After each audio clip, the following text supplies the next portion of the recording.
Сәлем достар, қолжетімді заттан жасалған әрі өте дәмді крем жасағыңыз келсе, видеоны соңына дейін қараңыз.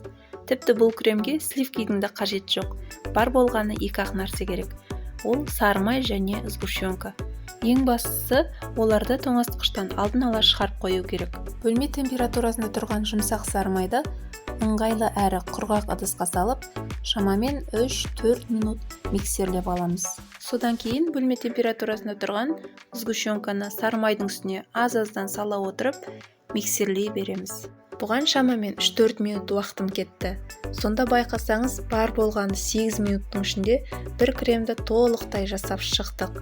Мінекей көріп тұрғаныңыздай крем формасын ұстайтындай қою, ал дәмі өте керемет болып шықты. Бұл кремді бисквитті торттарға және капкейктерге де қолдансаңыз болады. Рецепт ұнаса, каналыма тіркеліп, лайк басып қойыңыз.